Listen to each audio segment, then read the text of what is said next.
Very good afternoon to all, and welcome to my class. This is the second class of chemical and ionic equilibrium. In first class, we will cover all the important topics and concept of the chemical equilibrium, where we already discussed about the Le-Chatelier principle, equilibrium constant, their relation, and what is quotient factor, what is the value of Kc for the different processes when you reverse the reaction or you multiply the reaction. So we already discussed all these things, right? So from today, basically in today class, we are going to discuss basically the ionic equilibrium part and some PYQ questions, right? So this is what we are going to do today. So let's start with the today class. Before I uh, my voice is audible to all of you, and my screen is also visible. If you find any problem related to this, you can text me, right? So that we sort out this problem, right? Okay. So let's start with the today class. That what we are going to study today, basically. So basically, this we already covered, right? Let me. Yes. Yes, so we are going to discuss the ionic equilibrium part in today's class. Basically, for ionic equilibrium, we already discussed what is electrolytes and non-electrolytes. So basically, electrolytes are the solute which dissociate into the ions when dissolved in a water and conduct electricity are called basically electrolytes. Right. However, not all the electrolytes ionize the same extent in a solution. Some may be extended to a larger amount, and some may be extended to a smaller value. Right. So the extension of ionization is not same for the all. On the similar basis, we can classify electrolytes in the two types, that is a strong electrolyte and the weak electrolyte. What's a strong electrolyte basically? So these are the dissociated largely or almost completely in the solution, and due to which the solution consequently become very good and conduct electricity. Right. For example, HCl, H2SO4, HNO3, NaOH, KOH, NaCl, they all are the example of strong electrolytes. Right. Good. Now, what is weak electrolyte basically? So this get never completely dissociated, right? So these get never completely dissociated. In ordinary condition, weak electrolyte dissociate in a solution to a small extent, and the solution consequently is a poor conductor of electricity, right? So in ordinary condition, weak electrolyte dissociate in a solution to a small extent only, and this solution consequently a poor conductor of electricity. So this is basically for the weak electrolyte. For example, acetic acid, H3PO4, boric acid, and ammonium hydroxide, ammonium carbonate, SCN, they all are the example of weak electrolyte. Now, what is non-electrolyte beta basically? Basically a solution of a solute like urea and glucose, right? So does not contain any ion. Hence, the solution is a bad conductor of electricity. Such solutes are termed as non-electrolyte. तो ऐसे solutes को हम क्या बोलते हैं? Non-electrolytes बोलते हैं, right? So there are various theory for acid and base that we are going to discuss, right? That is the Arrhenius theory of electrolytic ionization. So we are going to discuss the various theory, right? In which we understand the basics definition of what is Arrhenius, Arrhenius acid, what is Bronsted acid, what is Lewis acid. So we are going to see the different definition of acid and base on the basis of different theories. So let's study Arrhenius theory of electrolytic ionization first. So what is this basically, beta? Basically, according to the Arrhenius theory, that is degree of dissociation increase with the dilute and reaches to the maximum limit at infinite addition for the weak electrolytes. So basically, what are the factors affecting the degree of dissociation? So basically, nature of solute, right? And nature of solute and nature of solvent and concentration, right? So basically the nature of solute, nature of solvent and concentration. So these are the factors that affect the degree of dissociation, right? For example, nature of solute. So nature of solute means what? Nature of solute means beta. Basically the strong electrolyte having the high value of degree of dissociation, where the weak electrolyte having a very lower value of dissociation. Nature of solvent, degree of dissociation of an electrolytic increase with the polarity of the solvent. Similar, what is concentration? The degree of dissociation of an electrolyte decrease with the rise in concentration of the electrolyte. So this is all about the factors which affect the degree of dissociation. Clear है सबको ये? So this is very much clear. That is what is the factors which affect the electrolytic ionization.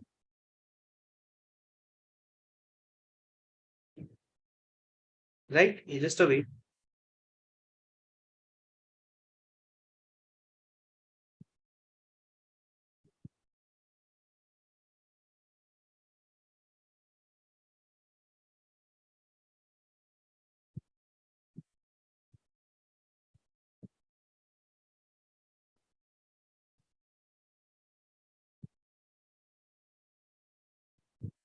ठीक है?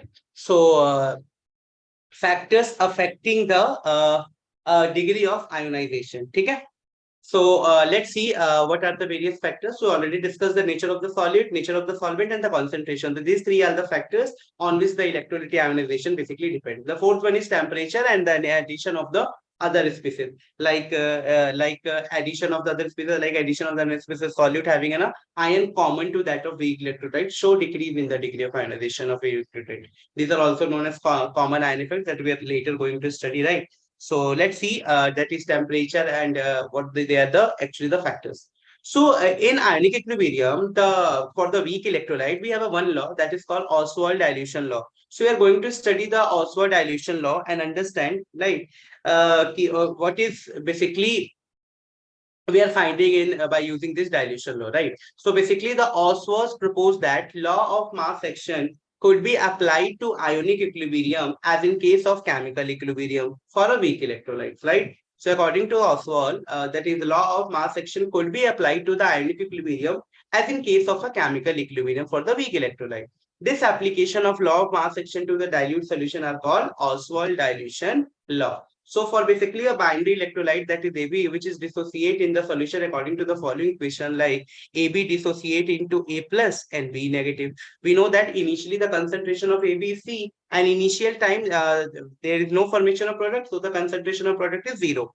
Now at equilibrium, let us assume if 1 minus alpha is the degree of dissociation into C. So this A having C alpha dissociation and C alpha dissociation, right? So dissociation constant may be written as K, which is equal to C square 1 minus alpha. This C square, C into C, right? So this is equal to C square 1 minus alpha. Actually, this comes out to be like C square into alpha square upon C 1 minus alpha. This C get cancelled. So we get K is nothing but is equal to C alpha square 1 minus alpha, right? So for a very weak electrolyte, as we know that for the weak electrolyte, degree of dissociation is less than 1, right? Even they are less than 1. So we can write that 1 minus alpha is nothing but approximately is equal to 1, right? So if the alpha is equal to 1, then just put the value. So C alpha square upon alpha being cancelled. So sorry, 1 minus alpha become 1. So this is equal to K is equal to C alpha square. So what is alpha? Alpha is nothing but under root K upon C, or we can say that alpha is inversely proportional to C and directly proportional to V. Or we can see that that is the degree of dissociation is inversely proportional to the concentration. It means if you decrease the concentration, then the degree of dissociation increases. Or we say if you increase the V, what is this V? That is the concentration is inversely proportional to the volume. So if you increase the volume also, then also the degree of dissociation increase. So this is basically called the law of dilution, right? So where C is in mole per liter of the initial concentration of the electrolyte and B the degree of the dissociation. Alpha is the degree of dissociation. The degree of dissociation is proportional to the square root of dilution for the weak electrolyte. This statement is called Oswald law. And the degree of dissociation increase as the dilution increase, as we already observed, right? Now, what are the application of the Oswald dilution law basically? Basically, to calculate the value of dissociation constant K of the weak acid and weak base by determining the degree of dissociation alpha from the conductance, measurement of lambda V upon lambda naught at any concentration, right? And the next one is to calculate the degree of dissociation of alpha of the weak acid and base by knowing the value of K. For the weak acid, put concentration of A is equal to concentration of H plus and K is equal to Ka. Similarly, for the weak base, concentration of B negative ion is equal to OH negative ion. So in that case, we can say K is equal to nothing but K2. So this is all about the dilution, Oswald dilution law. What are the limitations of Oswald dilution law? So basically this law hold good only in the case of weak electrolyte. So this one is very important point. This law hold good only in the case of weak electrolyte. In a strong electrolyte, this law is not valid, right? Now, even weak electrolyte do not obey this law in the concentrated solution. The value of the K can be calculated only in the dilute solution of the weak electrolyte. So let's see the one solution where we can understand this thing. That is a 0.16 gram of N2H4 is dissociated in water and the total volume is made up to 500 ml. Now calculate the percentage of N2H4 that has reacted with water in this solution. Kb for N2H4 is given, that is 4 into 10 raised to the power minus 6. So we can observe here that is N2H4 plus H2 will dissociate into this form. So at after dissociation, if the alpha mole is dissociated, it will give alpha and alpha. So what is Kb? Kb is nothing but C square 1 minus alpha. Since 1 minus alpha is very, very small, so we can write it as 1. So this Kb is equal to nothing but C square, C into alpha square. So we can calculate alpha by using the formula, which is comes out to be 2%. Right? So this is very much similar to the question. Now, there are various concepts of acid and base that we are going to study, right? So what is acid, what is the base, various concepts are present. So basically the earlier criteria for the acid and base were the experimentally observed property in the aqueous solution, right? According to which an acid is whose aqueous solution tastes sour, which turn blue litmus red and neutralize bases and so on. So earlier, what is the definition for the acid is basically acid are those aqueous solution which taste sour, which are sour in taste, or they turn blue litmus into red, or they neutralize a base and so on. The aqueous solution of base basically tastes bitter, turns red litmus into blue and neutralize acid and so on. Later on, some concepts are given to signify acid and base, and these are as follow. So let's understand this thing, which are the basically what are the basic values are like.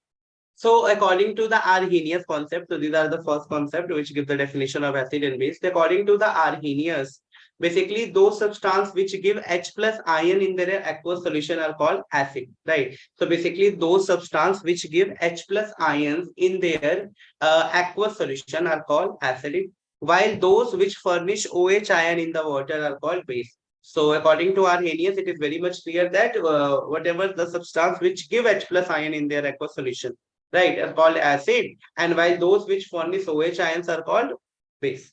For example, HA are called acid if it will give H plus ion. BOH are called base if it will give OH negative ion, right? The strength of an acid or base depend upon its tendency to furnish H and OH negative ions in the solution. Water is amphoteric because it furnishes both H plus and OH negative ions in the solution. That's why water is amphoteric in nature. Now, number of H ions delivered by an acid in aqueous solution is called basicity or prototicity of an acid. That is, number of H plus ion delivered by an acid in its aqueous solution is called its basicity. The acids are referred as monobasic, dibasic, tribasic according as to the number of protons given in the aqueous solution as 1, 2, or 3.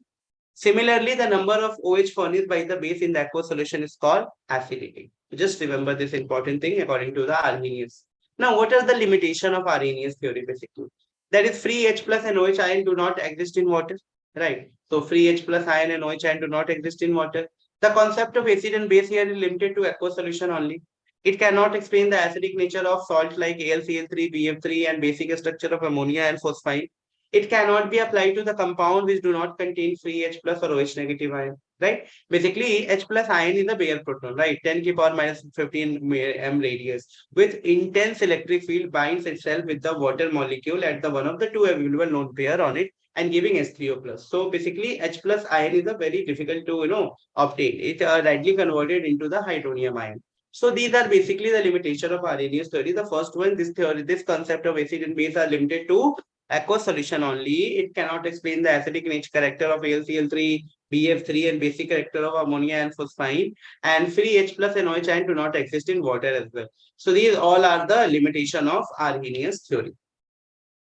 Right. So after Arrhenius theory, Bronsted and Lowry concept comes into the picture. So what they state that beta basically, according to Bronsted and Lowry, an acid is a substance or we say molecule or ion that can donate H plus to some other substances. Here not aqueous solution. Remember this thing. any substance which is acidic in nature, which can donate H plus to some other substances, we can say that an acid is a proton donor. So better we can define that acid is a proton donor, right? Similarly, a base is a substance that can accept proton from an acid, or we can say that they are a proton acceptor, or we say protophilic, right? So they are electrophilic and they are protophilic. So according to the Bronsted. So I hope it is very much clear what is the difference between the Arrhenius and Bronsted. Arrhenius say that the compound or the substance having tendency to give H plus ion in aqueous solution are called acid. Where the Bronsted state that any substance will donate H plus ion to the other substance, or we can say that an acid is a proton donor, while the base is a proton acceptor. Right. So considering the following equilibrium, like it accept H plus. So it behave as a what? It behave as a which accept H plus is behave as a base. So in the above case, reaction B is acting as a base, and the compound BH plus has a tendency to release H plus. Right. The acid and base which differ by a proton are said to be a conjugate acid and base pair. So basically, acid and base which are differ by a proton only are said to be conjugate acid and base pair. So let's see what is conjugate acid base pair.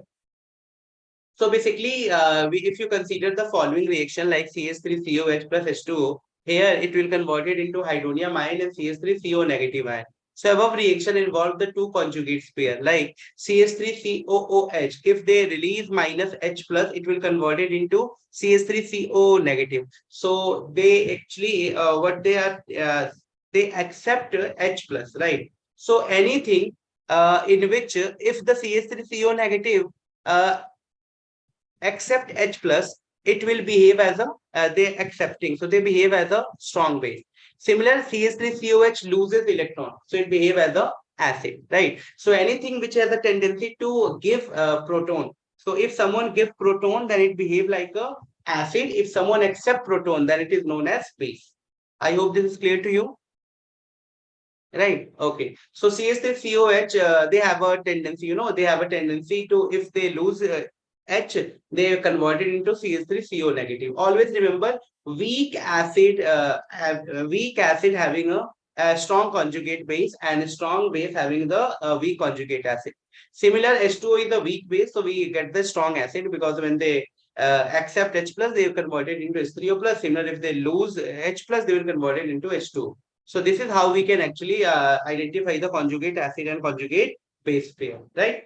So conjugate acid is equal to conjugate base plus H plus ion. Always remember this because conjugate acid has a tendency to lose H plus. So when they lose H plus, they become conjugate base, right? For example, HCl. So HCl, what is the conjugate base of HCl? So whenever someone find what is the conjugate base for something, always assume that it is if they are finding conjugate base, it means assume that this is acid, right? So what is the tendency of acid according to the Bronsted-Lowry concept? They have tendency to donate H plus ion. So HCl, if they donate H plus ion, the chlorine negative is become conjugate base. Similar H2SO4.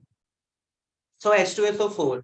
So H2SO4, if they lose H plus, they will become, HSO4 negative, right? Similar ammonium NH4. So they all are called base. Okay. So basically, strength of acid and base. The strength of acid and base depend upon their tendency to donate or accept proton. Generally, a strong base has a weak conjugate acid, and weak base has a strong conjugate acid. Always remember this.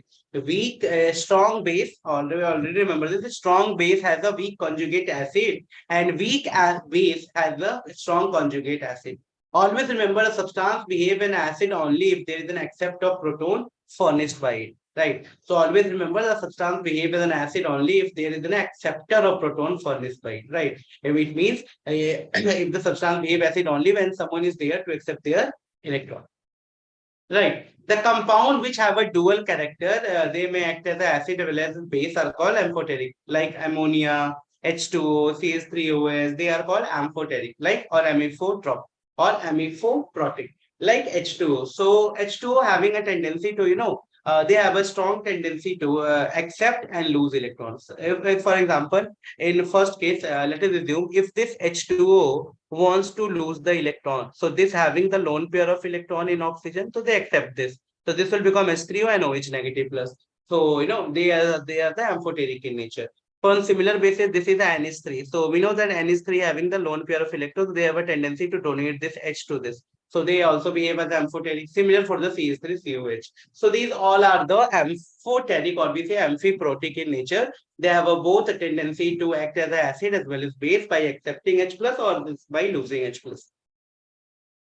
Now, what is this leveling effect? This one is very important. So all the strong acid or base appears to be equally strong in water. Hence, water levels the strength of all the acid and base are called leveling effect. So basically, what is leveling effect? The strong acid or base appear to be equally strong in water, right? Then all strong acid or bases appears to be equally strong in water. Hence, water level the strength of all acid and base, and this is called the leveling effect, right? We therefore cannot compare the strength of acid or base in the aqueous medium. The strength of an acid depends upon the solvent, right? So always remember this leveling effect means level the strength, right? All the strong acid and all the base appear to be equally strong in water. Hence, water levels the strength of all acid and base, and this is called what is leveling effect. And we therefore cannot compare the strength of an acid or base in an aqueous medium, and the strength of an acid depends on the solvent, right? So what are the example of such like the acid HClO4, H2SO4, HCl, HNO3 all appears to have nearly same strength in the aqueous solution, but their strength in the order, like HClO4 is more acidic, H2SO4 is more acidic, HCl, HNO3 and acetic acid, right? In acetic acid. So if I'm talking about in water, so their strength is almost similar. But even talking about the other solvent like acetic acid, HClO4 behave as a strong acid as compared to H2SO4, HCl, and followed by HNO3. So this is called what is leveling effect. HCl basically react in acid. HCl react in acid in H2, a stronger acid in NH3, and weak acid in CH3COH, right? So basically, hydrochloric acid act as an acid in H2, and they further act as a stronger acid in the if we use the solvent like ammonia, and weak acid if we use the solvent like CH3COH, and neutral in C6H6, and the weak base in HI. If you use the HI, then we have like a weak base. Generalized variation of acidic and basic strength can be seen as the acidic strength of hydride of the same period increase across the period, like CH4 is more, CH4 having less acidic characters compared to NH3 is to NH. This is due to the stability of the order of their conjugate base. CH4, what is the conjugate base of CH4? Conjugate base means what? Conjugate means if you want to calculate the conjugate base for CH4, it will behave like a CH4 behave like a acid. So if they lose electron, what they become? They basically convert it into CH3 negative, right? So basically they are in CH3 negative and they lose one electron, right? H plus is released. So similar, if I'm talking about NH3, so NH3 loses electron, they become NH2, right? So these all are called conjugate base. So these are the conjugate base. So this is due to the stability of the order of their conjugate base.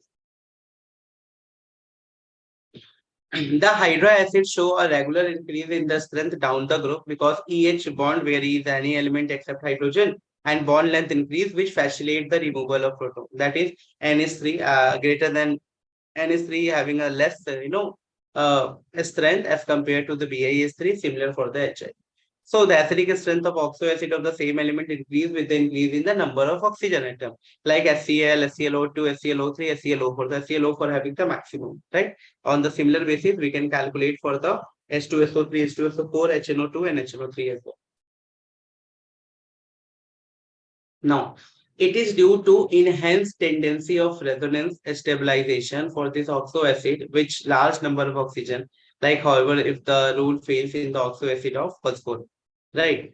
Basically, the acidic character of oxo acid of different element which are in the same oxidation state decrease with the increase in the atomic number. Like here, their oxidation number is same, but they are decreased with the increase in the atomic number.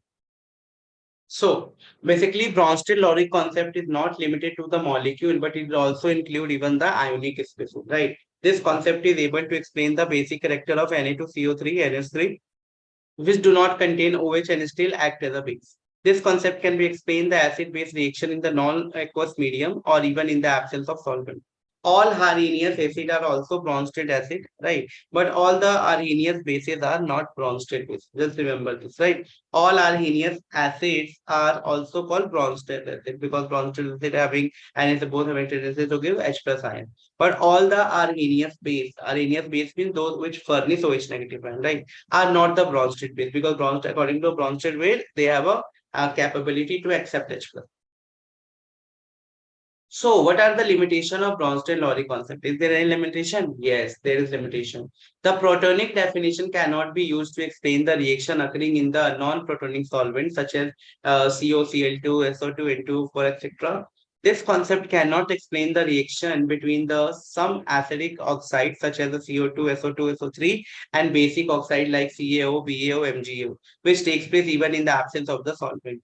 BF3, AlCl3, etc. do not have any hydrogen and hence cannot give a proton but are known to have behave as a acid. So right. So this BF3, AlCl3, etc. do not have any hydrogen and hence cannot give a proton but are known to behave as an acid. So just remember the important note here that is solvent can be classified into the following four types on the basis of proton interaction like protophilic solvent. So these solvents have a high tendency to accept proton that is water, alcohol, liquid ammonia, etc. So basically what is protophilic solvent?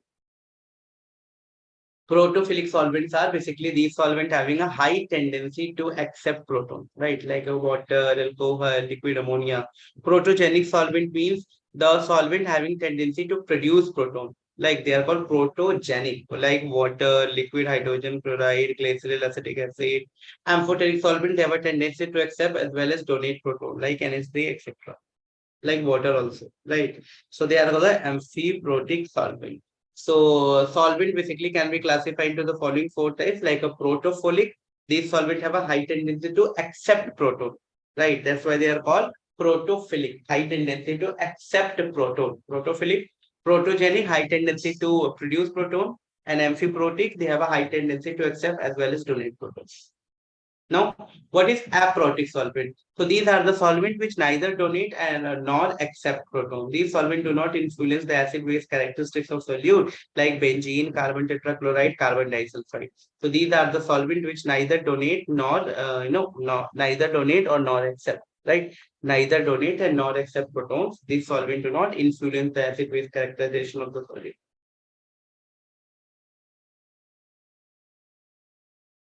So the next and the last concept of the acid base is the Lewis concept. So what the Lewis stated, what is the definition of acid and base according to the Lewis?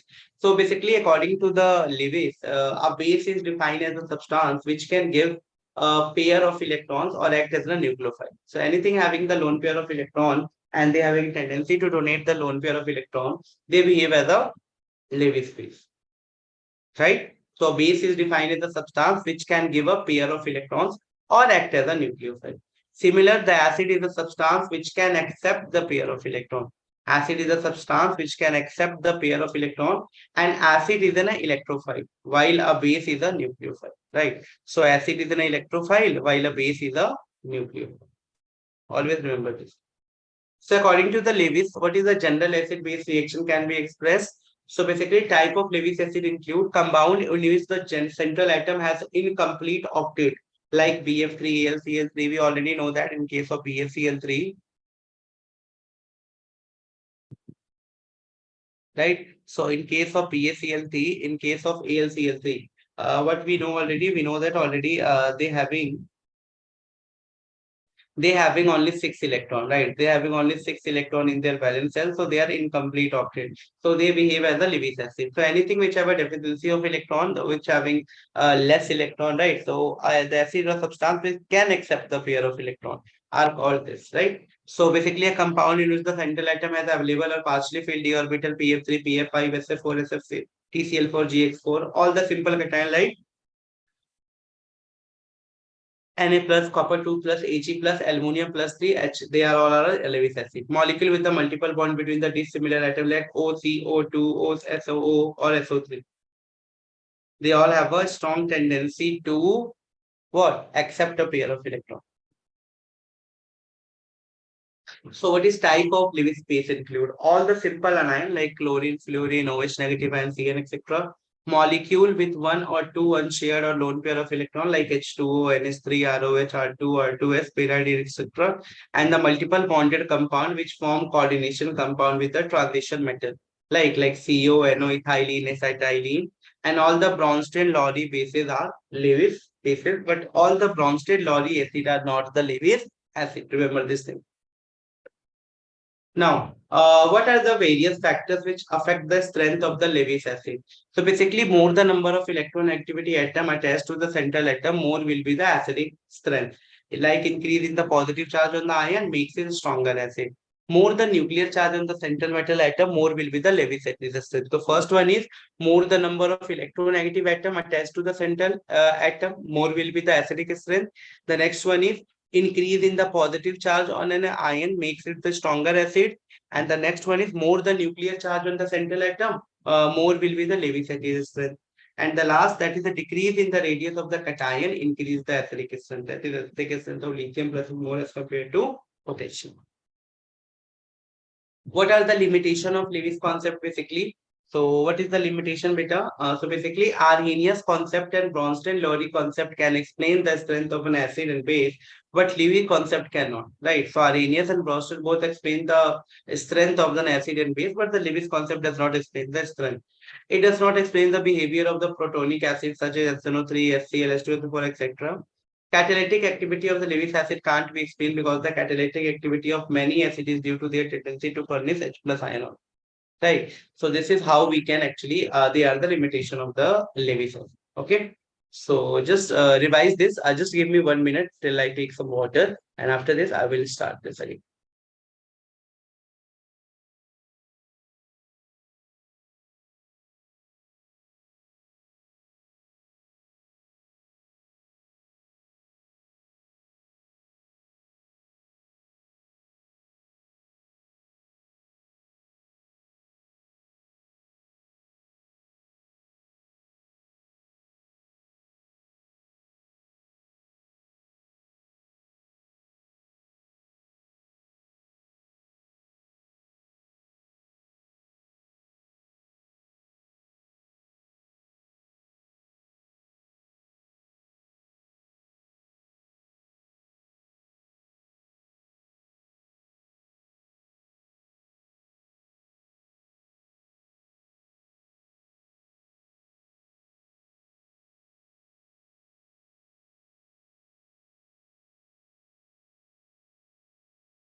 Right. So these are the limitation of the Lewis acid we have, right?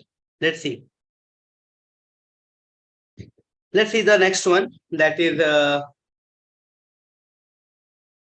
wait.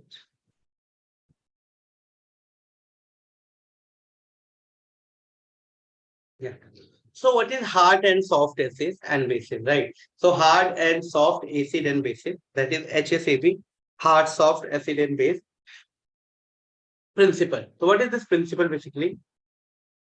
Basically, what is hard acid? So these are characterized by the small size of electron accepting atom, and they have a high charge and have no electron which are easily polarized or moved. So basically, which will make hard acid. So these are basically characterized by the small size of the electron accepting atom, small size of electron accepting atom. They have a high charge and have no electron which are easily polarized or removed. For example, H plus, lithium plus, Na plus, beryllium plus, magnesium plus, Mn2 plus, Al plus 3, chromium plus 3, As plus 3, these all. Right. And soft acid, this is hard acid. What is soft acid? In this, acceptor atom is large and has a low charge with the electron which can be easily destroyed. Right. Like, Pb plus 2, cadmium, platinum, Hg, Cu, Ag, Tl. So in this, acceptor atom is large and has a low charge with electrons which can be easily distorted. On the similar basis, how will you define hard bases? So these are the Lewis base that hold electrons strongly, like H2O, NH3, OH negative, fluorine negative, chlorine negative, CO3 twice negative, ClO4 twice negative, NO3 negative, and so on. Right. So these are the hard bases. What is soft bases? These are the basically the Lewis base from which the electron can be easily removed, like at R2s, RHS, RS, I, SC, and R3p. So they all are the soft bases, right? So what you have to remember here is hard acid prefer hard bases for binding, right? Basically, hard acid prefer hard bases for binding. All the organic acid except those having SO3H are the weak acid, right? So all the organic acid except those which have SO3H are the weak acid. Oxides of metals are normally basic, while the oxides of non-metal are normally acidic. The oxides of alkali and alkaline earth metal are strong base, and rest all oxides are weak. So how will you determine the relative strength of acid and base? So basically, the extent to which the acidic property is shown by an acid is measure of its strength. Basically, the strength of an acid solution does not depend upon its concentration, but depends upon the number of H plus ions, right? Thus, to measure the relative strength of the two acids, the measurement of their H plus ion concentration, that is the degree of dissociation of their equinormal solution, is used. So how will you determine? Basically, the strength of acid and strength of acid 2 is equal to alpha 1 upon alpha 2, which is called the degree of dissociation. And we know from the dilution law that is alpha is nothing but is equal to under K upon C. So this is equal to Q1 upon C and K2 upon C. So C can cancel if they have a same concentration. So K2, so we have the formula of the strength of 1 and 2 is equal to K1 upon K2, right? So this is how the strength of the acid is dependent on the degree of dissociation, right? Now, ionization of acid or base increase with dilution, and as a such, the strength of an acid or base also increase with the dilution. Now, let's see what is di and polybasic acid and di and polyacidic bases. So basically, the acid which have the more than one ionizable protein per molecule of acid is known as polybasic or polyprotein, right? So basically, the acid which have the more than one ionizable proton per molecule of acid are known as polybasic or polyprotic acid, like oxalic acid, H2SO4, and H3PO4. The ionization reaction for the diabatic acid H2X are represented as following. Like H2X, this will give H plus HX negative ion, HX negative ion give H plus H2 minus negative aqueous. And the corresponding equilibrium constant we can also calculate like Ka1 and Ka2, where Ka1 and Ka2 are nothing but called the first and the second ionization constant, right? So they are called the first and second ionization constant. So to understand this di and polybasic acid basically means if they lose only H plus one time, this is known as only monobasic. If they again lose and give H plus ion, then it will become no, they will become polybasic, right? So corresponding to this, we can also calculate Ka1 and K2 for the two different status. So this Ka1 and Ka2 are called first and second ionization constant respectively of the acid H2S. Now, similarly for the tribasic acids such as H3PO4, there are three ionization constant. Like it is found that the Ka1 of the polyprotic acid is greater than the Ka2 or Ka3. So Ka1 is greater than Ka2 is greater than Ka3, right? Because it is more difficult to remove a positively charged proton from a negative ion due to the electrostatic force. Similarly, it is more difficult to remove a proton from a doubly charged anion as compared to the singly charged anion. Also for the polyacid bases also ionize which tends to ionization constant, right? So let's see one numerical here. K1 and K2 for the dissociation of H2S are given, right? Calculate the sulfide ion concentration in 0.1 molar H2S solution. How will you calculate with basically? Let's see this. Basically in this question, what they are asked if you have to calculate the sulfide ion concentration, right? So how will you calculate the sulfide ion concentration beta? Because in this already what is given is the given data is like okay. So what is given here this that is K1 and K2 are given, right? So K1 and K2 are already given in this question and they are asking you to just calculate the sulfide ion concentration. Okay. So how will you calculate the sulfide ion concentration? Anyone?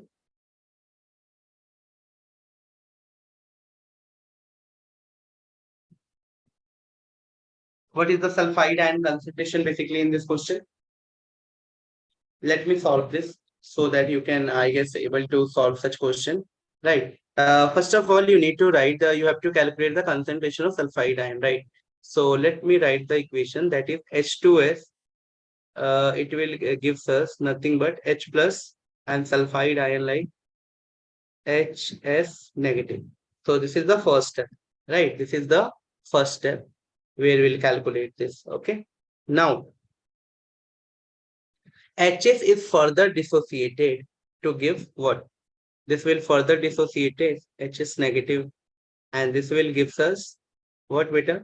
Again H plus and H2 negative, right? So there we have a two values like K1 and K2, right? So K1 is given in the first case. What is K1 beta? For this, K1 is nothing but 4 into 10 raised to the power minus 3. And here K2 is what? K2 is nothing but 1 into 10 raised to the power minus 5. Okay. So K1 is equal to 4 into 10 to the power minus 3 and K2 is equal to nothing but 1 into 10 to the power minus 5. So this is all about the HS and H2S. Okay. Good. So this is all about. Now you have to calculate the concentration of the sulfide ion. Okay. So what is the concentration of sulfide ion basically beta? You have to calculate the concentration of the sulfide ion. So what does it come? We know that if for this reaction only, if you want to calculate here initially at T is equal to 0, when the reaction is started, their concentration assumed to be 1 and this is 0 and 0. Let's see the alpha 1 is the degree of dissociation. So this is the degree of dissociation alpha 1. This will produce alpha 1 plus this will produce alpha 1. Right? Okay. Now what is K? So K is nothing but it is equal to concentration of H plus ion, concentration of sulfide 2 ions, and concentration of HS negative. Right? This is what we get. Here the value of K is already given. So we know the value of K. If we know the value of H and HS plus, then we can easily calculate the value of sulfide ion, right? So this is the desired equation, that is equation number 1. So by anyhow, if we know the value of this, then we can calculate this thing, right? So if you know the value, so how will you calculate? Let's see, because the concentration is 0.1 molar H2S solution. So let's see how will you actually calculate H plus concentration and HS concentration, right? Because if you know these two concentration, then you can easily calculate. So let's use the first equation where the K1 is given as K1 is given as nothing but concentration of H plus, concentration of HS negative, and divided by H plus, HS negative, and divided by what? And divided by H2S.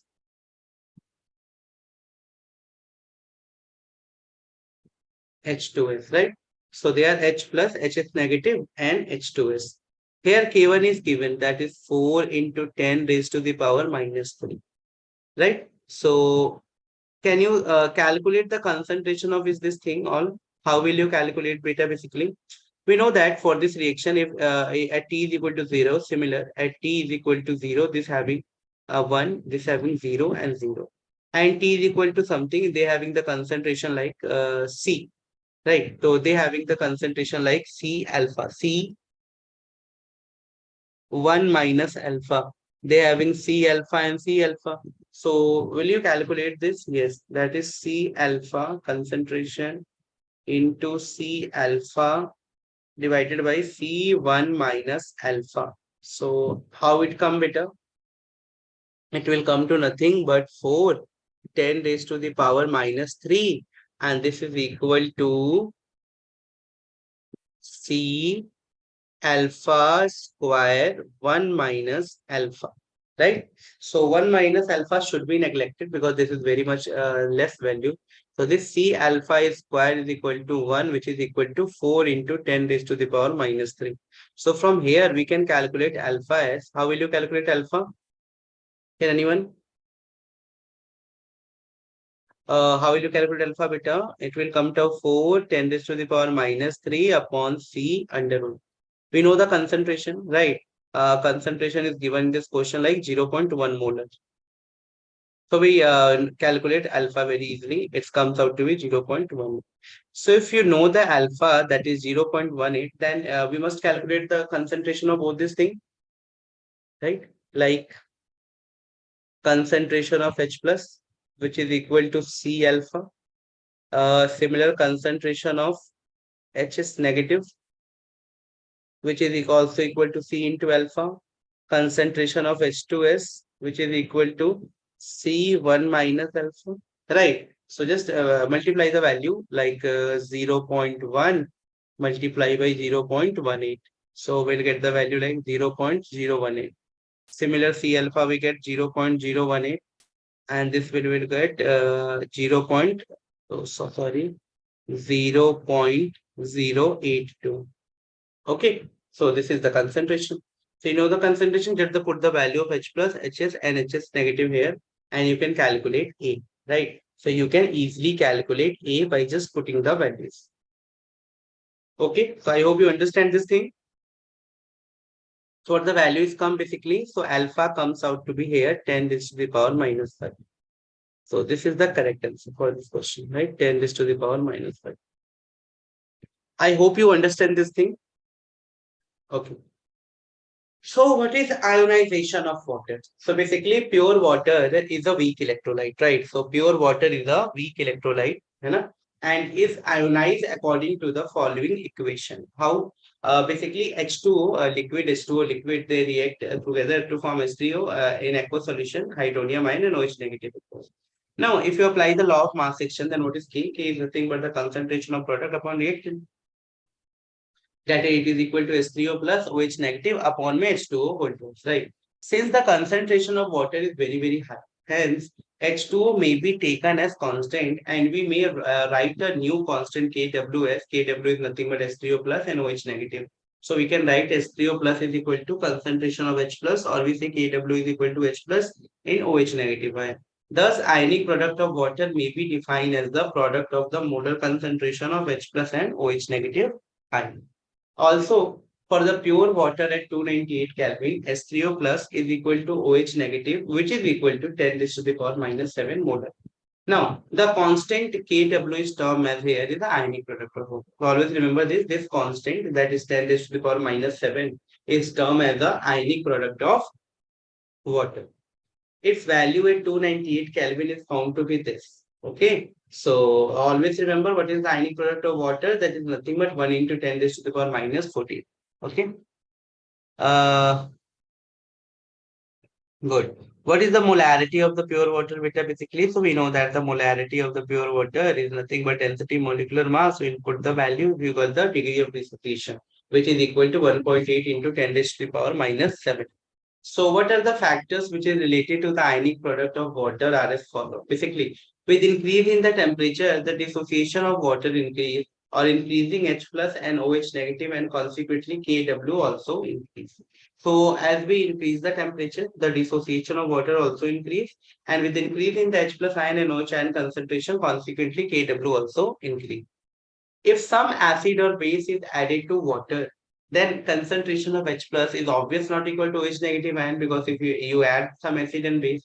However, Kw remains constant at the constant temperature. If an acid is added to water, the concentration of H plus increase obvious. So consequently, the equilibrium shifts to the reverse direction in order to maintain the constant Kw. In any case, H plus or OH negative must be equal to Kw. Therefore, in this case, as if the concentration of H plus is greater than OH negative, then the H plus having concentration greater than 1 into 10 raised to the power minus 7. So OH having the concentration less than 1 into 10 raised to the power minus 7. Similarly, if the base is added, concentration of OH increases, and this case, concentration of OH negative is more. So the concentration of H plus must be less than 10 raised to the power 7. Okay, so let's see how we solve this question, right? So basically, the concentration of hydronium ion in 0.05 molar BaOH2 solution, right? BaOH2 solution is what is given as, right? Let me, yes, the concentration of H2 ions in a H2 ions in 0.05 molar solution BaOH2 at 298 Kelvin, assuming both that BOS2 is a completely ionized under the given condition. So you have to calculate the concentration of H3 ion. So what happened basically, that is, this is BaOH2, right? So it will dissociate into to form Ba plus 2, right? Ba plus 2 and 2 OH negative. Okay, so it will give BaOH2 plus Ba plus 2 and 2OH negative ion, right? Since BaOH2 is completely ionized and on ionization is one molecule give 2OH negative ion, so we can assume that that is OH negative ion is equal to nothing but it will give two molecule, right? So 2 into my concentration of BaOH2. So 2 and their value is given 0.005, or we say it comes out to be 0.01.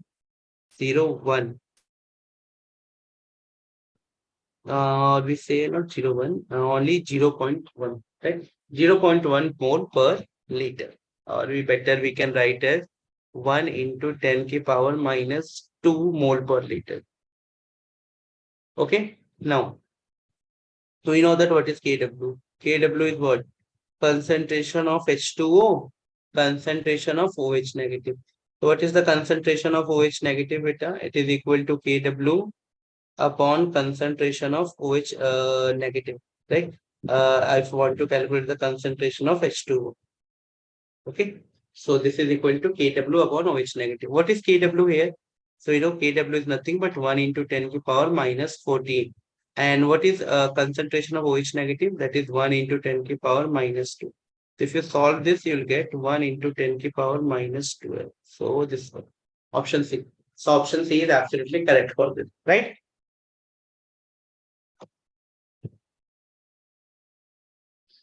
What is the relationship between Ka and Kb? Right. So let's see some relationship between Ka and Kb. So basically, K and Kb represent the strength of an acid and base, respectively, right? The conjugate acid base pair are related in a manner so that if one is known, the other can be deducted, right? For example, in case of NH4, right? In case of NH4 and NH3, we know this thing, right? For example, NH4 plus aqueous H2O liquid, this will give H3O plus and NH3. So, how will you write expression for K? K is nothing but a hydronium ion concentration, ammonia divided by NH4. And we know the value of K is equal to 5.6 into 10 raised to the minus 10. So, K represents the strength of the ammonia as an acid. Similar, Kb represents the strength of ammonia as a base because ammonia acts as both acid and base. They are the amphoteric nature. So adding these two equation, what we get K into Kb, which is equal to 10 raised to the minus 14. Now we say Ka into Kb is nothing but is equal to Kw. So this is what we get from this, right? K into Kb is nothing but Kw. So K net is equal to Q1 into K2, Kb is equal to K into Kw. So we can get this formula, or just from this formula only we can derive this also well. Right? Kb is equal to Ko upon W and K is equal to Kw upon K. Right? Now, let's see the new thing, that is a pH scale. So basically the pH of the solution, what is pH? So pH of the solution is defined as the negative logarithm of the concentration, that is in mole per liter of hydrogen ion, which is contained, or the logarithm of the reciprocal of H plus ion concentration, right? So basically the pH of the solution is defined as the negative logarithm of the concentration. Right? So pH is equal to minus log H plus is equal to log 1 plus H plus. Concentration of hydrogen ion can be written as, like H plus is written as 1 into 10 raised to the power minus pH. Okay. So remember, a decrease of the single pH unit corresponding to the 10-fold increase in the acidic nature. So if any single pH unit, if there is any decrease in the single pH unit, will correspond to the 10-fold increase in the acidic nature. Like on the similar basis, we can define pOH just as pH indicate H plus ion concentration. pOH represent the OH ion concentration. That is pOH nothing but is equal to minus of log hydrogen. Now, what is the relationship between pH and pOH? We know that at 298 Kelvin in aqueous solution, H concentration of H and OH negative ion is equal to Kw ionic product of water, which is equal to 10 raised to the power minus 14. Now pH plus pOH is equal to 14, right? Which is equal to pKw. In case of pure water, as H plus concentration and OH negative concentration are equal, or we say 1 into 10 to the power 7, thus pH or pOH is equal to 7, represent the neutrality. In case of acidic solution, when the concentration of H plus is greater than OH negative, thus pH is greater than 7. Sorry, thus the pH are less than 7 and pOH are greater than 7. Also, in case of alkaline solution, if the concentration of OH negative occurs, thus the pH is less than 7 and pOH is less than 7. Also, pK and pKb is equal to pKw, which is equal to 14. And remember this point, this one is important point. A change in the blood pH by 0.2 units basically result in the death. So, however, if any change in the blood pH of the blood by even by 0.2 units, it result in a death. So how will you calculate the pH of a weak monobasic acid and pH of a strong monobasic acid? So basically for the pH of a weak monoacid, we use the formula. pH of the solution can be calculated by using the formula pH is equal to minus log of hydronium ion, or which is equal to minus log of K into C. Or we say is equal to half pK minus logs, right? Similar pH of a weak mono acidic base. So this is equal to pH is equal to 14 minus pOH, or use this formula. That is 14 minus half pKb minus loss. Okay. So what is common ion effect? This one is also very important. That is a common ion effect. So basically the degree of dissociation of an electrolyte is suppressed by the addition of another electrolyte containing a common ion. This phenomena is basically termed as common ion effect. Basically, if you consider a saturated solution of AgCl, falling equilibrium is established. Like AgCl will produce Ag plus and Cl negative. Similar, NaCl will produce Na positive and Cl negative. So here we can observe that this Cl and Cl remains the common, right? So this Cl actually carry the common ion effect. So these are the common ion, right? So basically due to presence of common ion in the solution, a common ion effect comes into the picture. Similarly, when the NaCl is added to the solution, the concentration of Cl negative ion will increase and the equilibrium will shift toward the left. Hence, the dissociation of the AgCl will be decreased. This phenomena used in the qualitative analysis to adjust concentration of H2 ions in a second group and OH ion concentration in the third group of analysis. Right? So let's do some PYQ questions so that your concept become more good, and you get the idea basically which type of question they were generally asked in your previous examination, right? So let's solve some PYQ question. Just read this question carefully.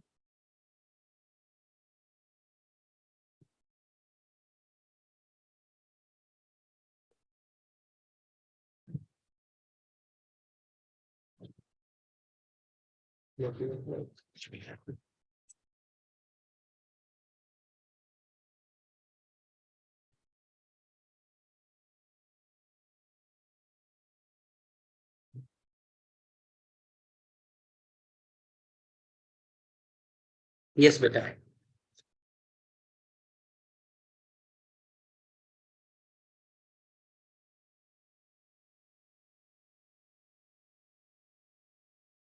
Okay. So consider the reaction A plus B, which is an equilibrium at 1000 Kelvin. At time t, the temperature of the system was increased to 2000 Kelvin, right? So at time t, temperature increased from this to 2000 Kelvin. Was maintained at 1 bar, and it is maintained at 1 bar. And given below the plot, are given, right? Of the partial pressure B with the time. So this plot is of partial pressure B with the time. What is the ratio of the standard Gibbs energy of the reaction at 1000 Kelvin and 2000 Kelvin? So you have to, calculate the ratio of the Gibbs free energy. So we know the formula for the Gibbs free energy. What is the delta G beta? This we also study this thing in thermodynamics. So this delta is nothing but RT, and this is ln K, which is in equilibrium, right? So this is delta G. So this is delta G in case of 1000 Kelvin. Let us assume this is in case of 1000 Kelvin. Okay. So this is RT ln K. Similar, if I'm talking about delta G in 2000 Kelvin, is also equal to minus RT ln K equilibrium. Right. So will you write this?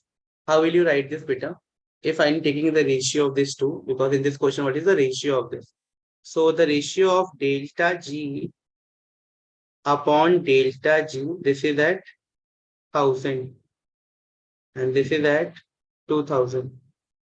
So this is equal to minus R being cancelled. T. What is T in the first case? The first case T is 1000 into ln. Right. Can you know what is K equivalent? We'll calculate later. This is K1 and this is again 2000 into ln K2. So if you know the K1 and K2, then you calculate delta G easily. So this is not very difficult. This is a very simple question. If you know how to calculate K1 and K2, then just put the value in this and you can calculate delta G upon 1000 upon delta G 2000. So how will you calculate K1, K2? Is there any relation of K1, K2 with the partial pressure? Is there any relation? No.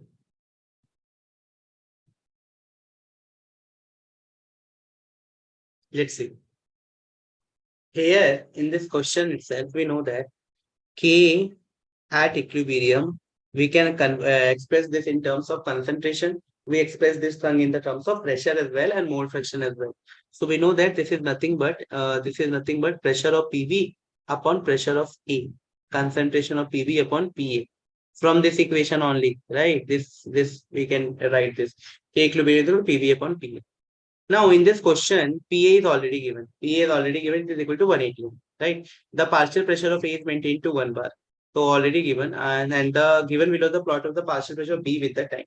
So, K equilibrium, this is K equilibrium, is nothing but if you know the PV, right? If you don't know the PV, PA we know that is 1. Now, just remember this is very important thing, that is K equilibrium at 2000 Kelvin, right? At 2000 Kelvin. Just remember this. So this is equal to at 2000 Kelvin. What is PV? From the graph, you can observe that. What is PV at 2000 Kelvin? So at 2000 Kelvin, what is the value of PV? So we know that 1 bar at what? So this is 10, 50, 100, and this is 150, right? So we can clearly, it is observed that this is the maximum point, right? So P1, if the P1 is equal to 1, what is this PV? So K equilibrium at 2000 Kelvin is nothing but 100, right? This is at 2000 Kelvin, right? This one. So this is at 2000 Kelvin because in this question already given now, the partial pressure of A was maintained at 1 bar. Given below is the plot of the partial pressure of B with the time. Right. So this is the partial pressure of the B with the time.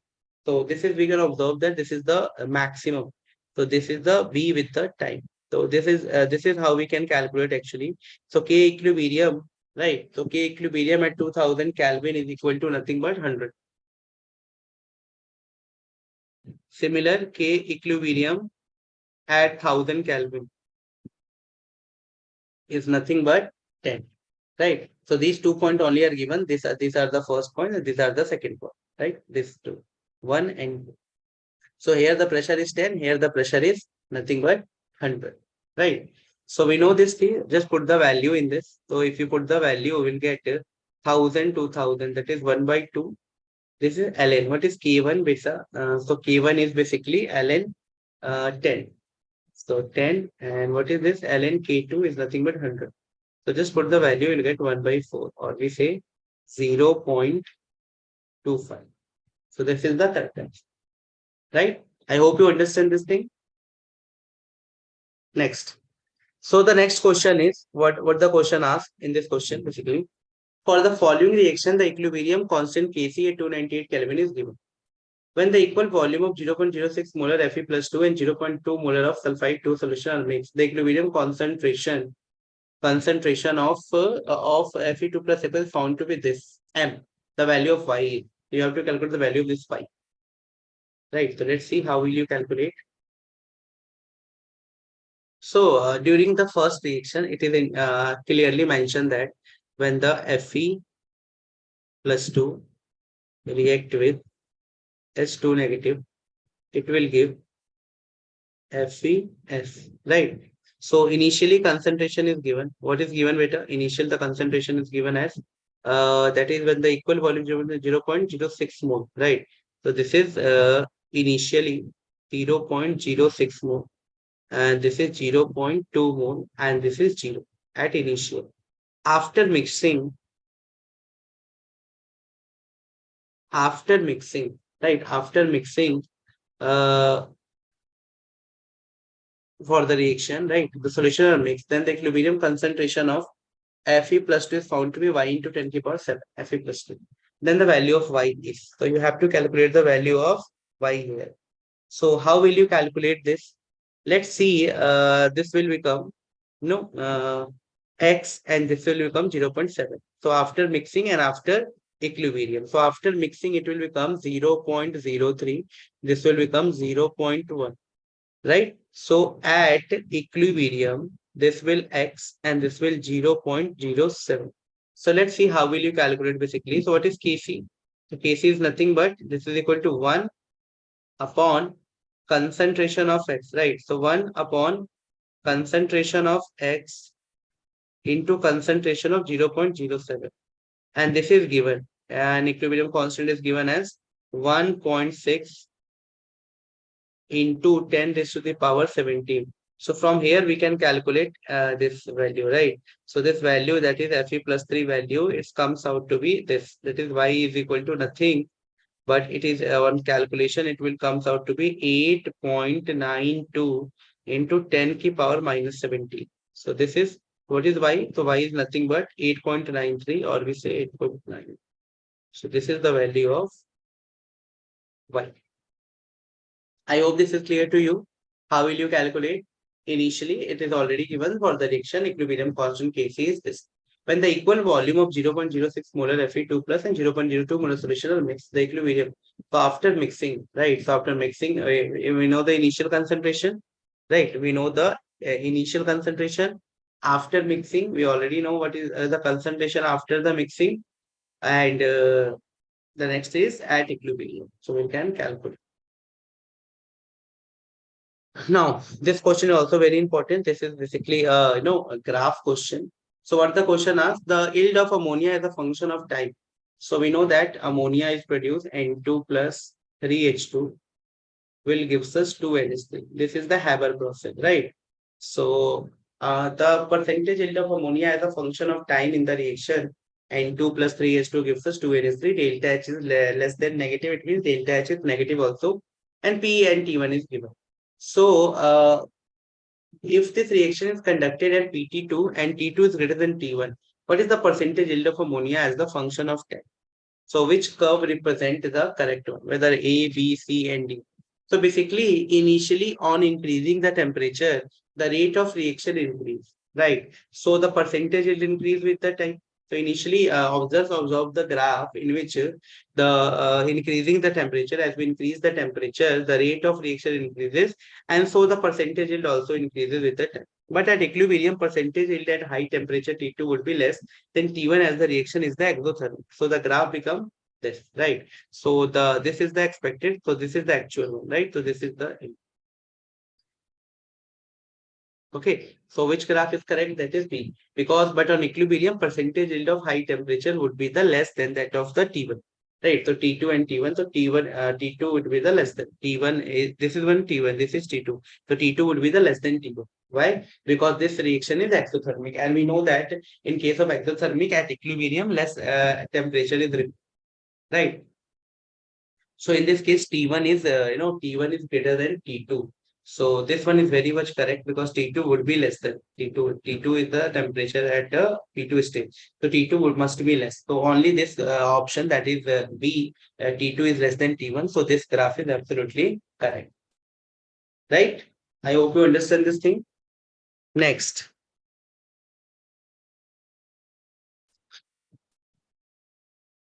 What is the question asked? The thermal dissociation of equilibrium CaCO3 is studied under the different condition. That is, CaCO3 will give CaCO2, CaCO, calcium carbonate, dissociate to give CaO, this is CaO plus CO, right? So this is the correct one. That is CaO plus CO. For this equilibrium, the correct statement is that first, delta H is dependent on temperature, obvious. K is independent of the initial amount of CaCO3. Obvious, K is totally independent of the initial amount of CaCO3 because K comes at the equilibrium, right? K is dependent on the pressure of CO2 at the given T. No. Delta H is independent of the catalyst, obvious. So the correct option is A, B, and D. So only these three statements are correct. Delta H is dependent on temperature and K is independent of the initial amount of CaCO3 and delta H is independent of the catalyst. Now, solubility product. This question is basically from the solubility product. Solubility product constant Ksp of the salt type Mx, Mx2, M3x at the temperature T are given.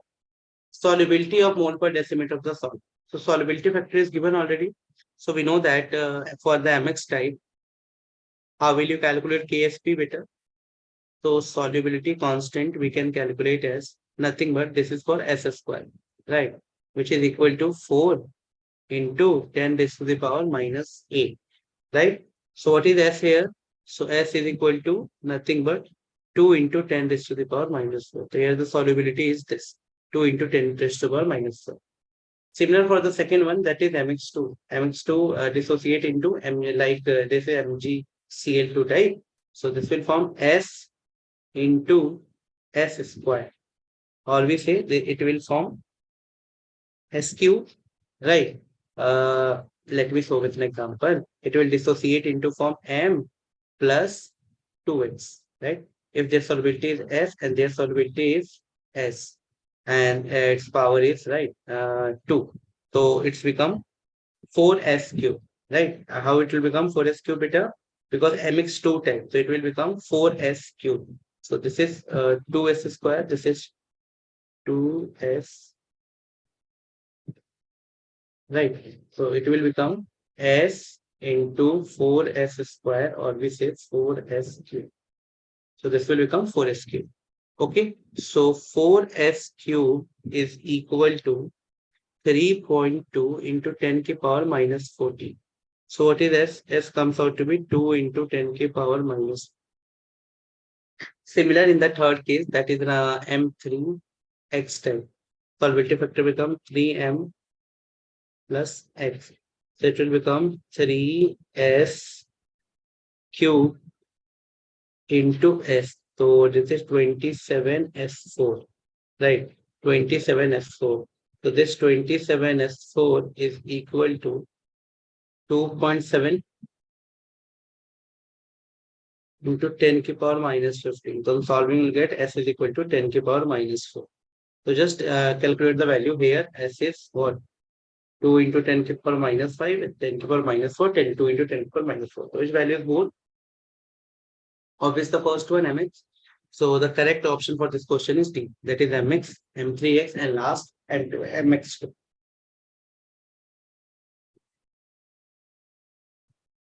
Okay, I hope you understand. Right. Let's see the next one. That is, in 1 liter saturated solution of AgCl, KSP is given 0.1 mole of copper chloride having KSP 1 into 10 raised to the minus 10 is added.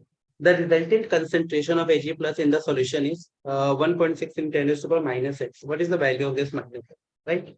So let's see how will you calculate this. Basically, in 1 liter of a standard solution of AgCl, KSP is given and 0.1 mole of copper Cl whose KSP is also given, right? So we have a 2 KSP. So we know that the concentration of Cl negative is nothing but the under root of KSP, right? KSP of what? Copper chloride, right? KSP of copper chloride, that is equal to nothing but 10 raised to the power minus 3 mole. Again, for the AgCl, KSP is already given. AgCl. For AgCl, KSP is given like 1.6, 10 raised to the power minus 10. Right? Or we say AgCl means what? AgCl means we can dissociate like Ag plus concentration and Cl negative concentration. Right? So what is this? So this is nothing but the Ag concentration of Ag plus multiply by the Cl concentration, which is equal to 10 raised to the power minus 3.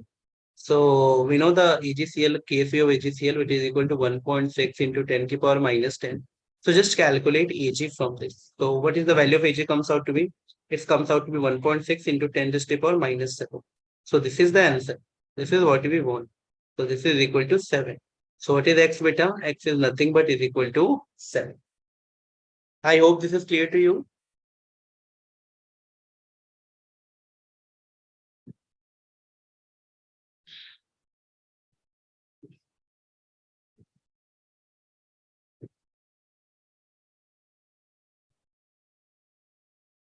each questions contain statement one, assertion statement two. Examine the statement carefully. Right. So statement one, for every chemical reaction at equilibrium, the standard Gibbs energy of the reaction is zero. It state that for the that is for every chemical reaction at equilibrium, the standard Gibbs energy of the reaction is zero. Okay, this is correct. No, this is incorrect statement. At a constant temperature and pressure, chemical reaction are spontaneous in the direction of decreasing Gibbs energy. Right. So the first statement, that is every chemical reaction at equilibrium, the standard Gibbs energy of the reaction is zero. This is not true. But at a constant temperature and pressure, chemical reaction is spontaneous in the direction of decreasing Gibbs energy. If the Gibbs energy is negative, then the obvious it will be spontaneous. The statement one is incorrect, but statement two is correct. So the correct option is D. Right. That IF. One is incorrect, but two is absolutely correct.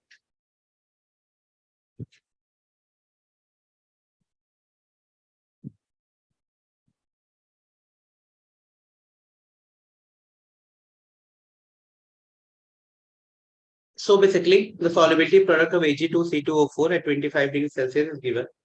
A solution of K2Cr2O4 containing 0.52 moles of 500 ml of water is taken at 25 degree with an excess of Ag2CO3 till the following equilibrium is reached.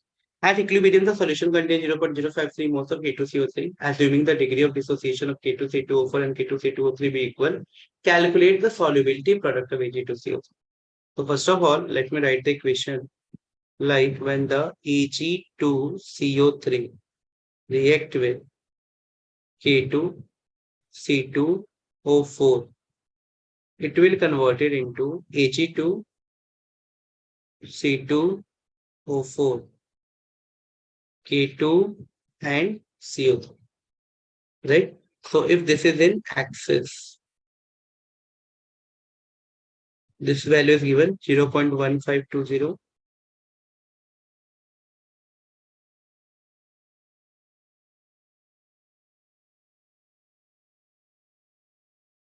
Good. Now, this is we know.